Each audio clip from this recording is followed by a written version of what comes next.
Welcome back to Love Ru Darkness Anime Review Part 8. This one reviewing technically for Season 2, these are episodes 7 through 11, though overall for the main anime, it's episodes 19 to 23.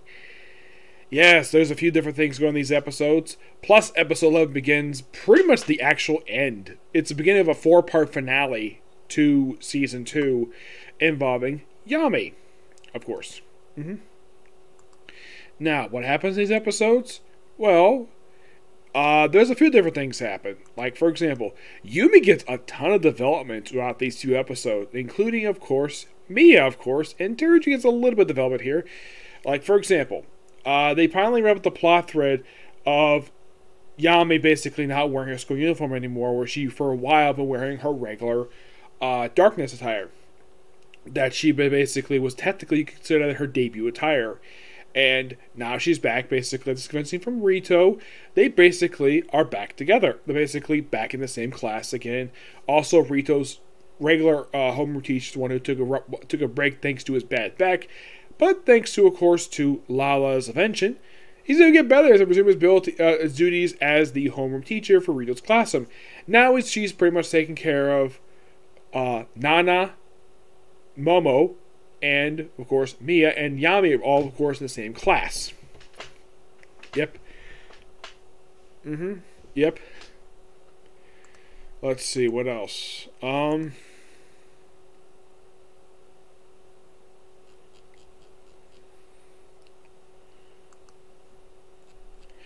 yeah, also, Rito's friend, who's a big pervert, he actually appears in this episode. Yes. Well, in one of the episodes, anyways.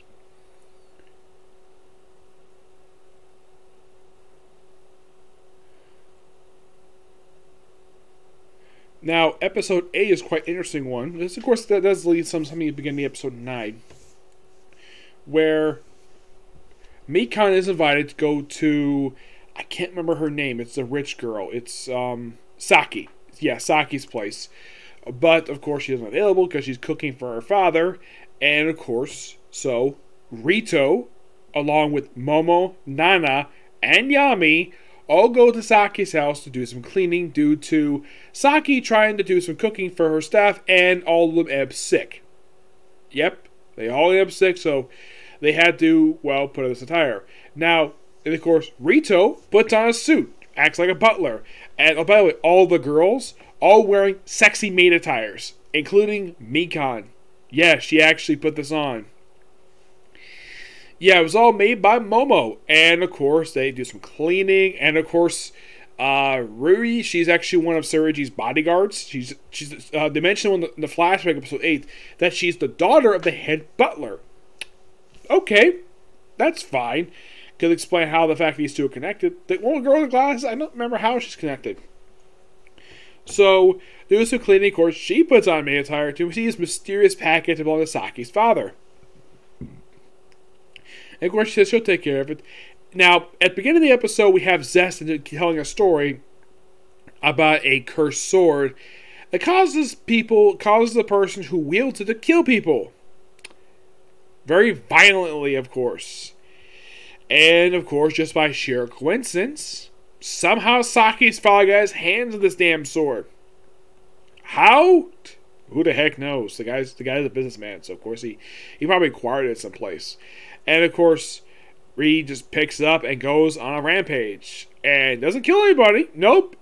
Because the fact is, it's Love Ru ends up slicing up a bunch of clothing. Momo's breast gets exposed. Nana's outfit is pretty much shredded. Yeah, though Rito at least puts on, he uses his suit coat that he's wearing to cover herself up. And of course, Yami takes on this particular sword with her transformation stuff. But of course, they wanted to destroy, but can't destroy it just yet because the sword is connected to Ruri's mind.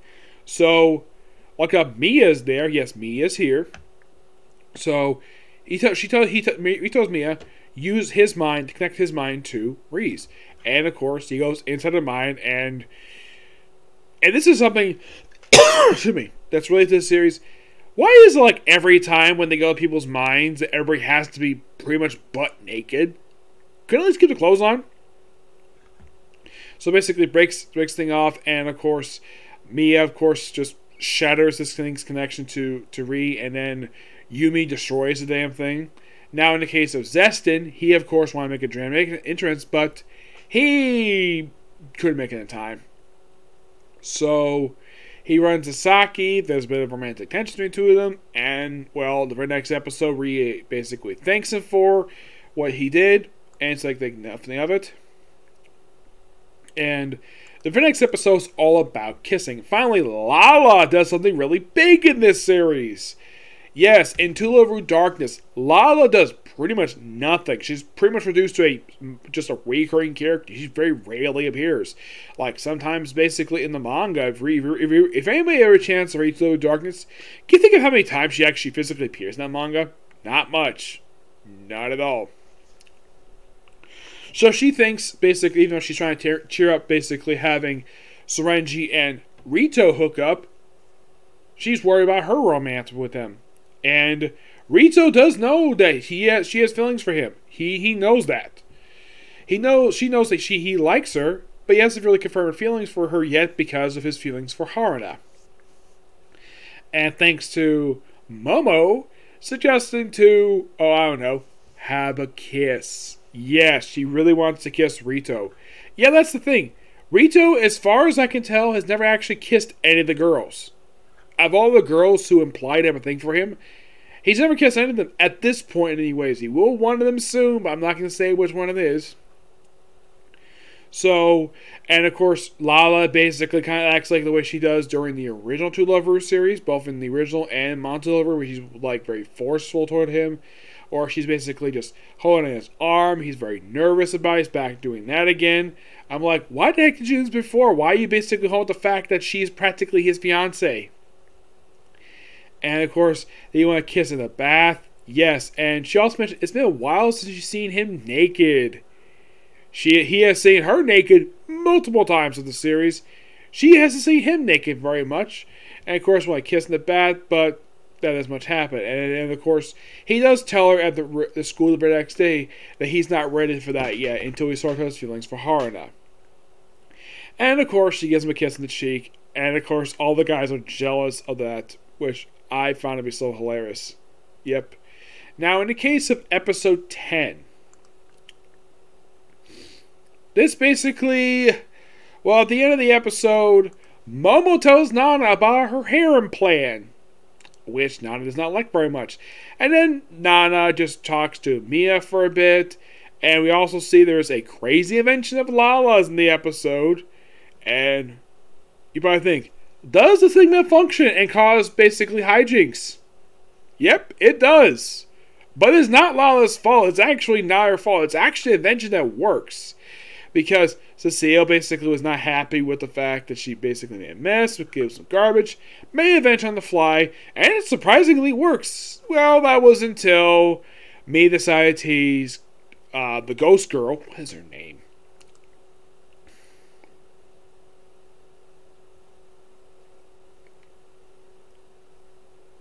Otisu, yes. Where to tease her with the transform into a dog in order to tease her and cause her basically go crazy to send the invention to go haywire. Well, the first thing this thing does is to steal Nana's panties. And then it steals the beautiful doctor's basically steals her coat, her shirt, and her panties. And Cecile just sees the fact she's topless, decides to suck on her breast like she's basically breastfeeding. And apparently she's got no problem with her doing this. She does this all the time. I'm like, okay. Yeah, she did a Lala once. Lala did chastise, but apparently the hot doctor has no problem with it at all. And then thing basically steals other girls' clothes. And then thing is wrecked. But it turns out what would cause all the suction is due to a micro black hole. Yes, seriously. A tiny black hole that was going to destroy the whole school. And of course, Osaru tried to use her ability to basically suppress it. This worked for a while, but she used too much of her life force to be gone. But Mia's like, okay, I'll help out. And she uses her ability to basically eviscerate the thing and revealing herself to the school. And before she can say anything, Yami reveals, "Nah, that's my sister. Mia's my sister, but we're not related by blood. We haven't seen each other in years." And yeah, I like that. And of course, they kind of go into this a little bit more in episode 11, where she teases the whole transformation thing, like making her breast basically go big.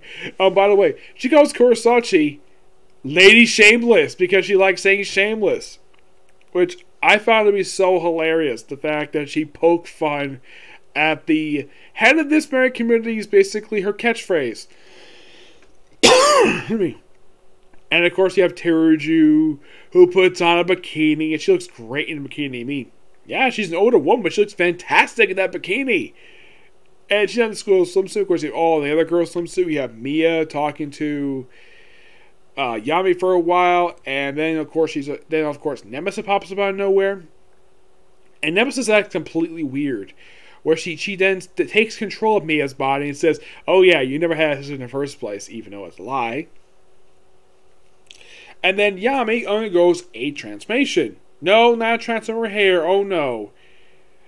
Her hair grows frickin' nuts, proceeding to shred the swimsuit she's wearing and transform into her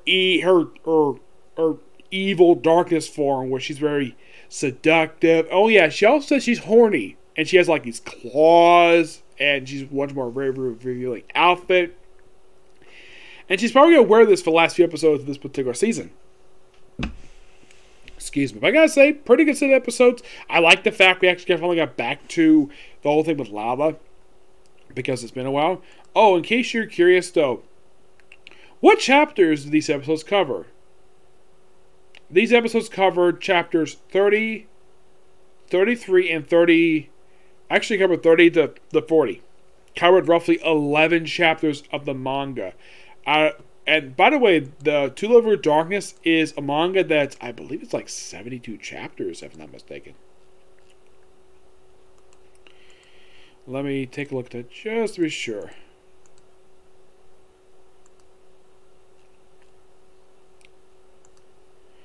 Yeah, it's not as long. It's only like, actually it's 102 chapters, which, that's something.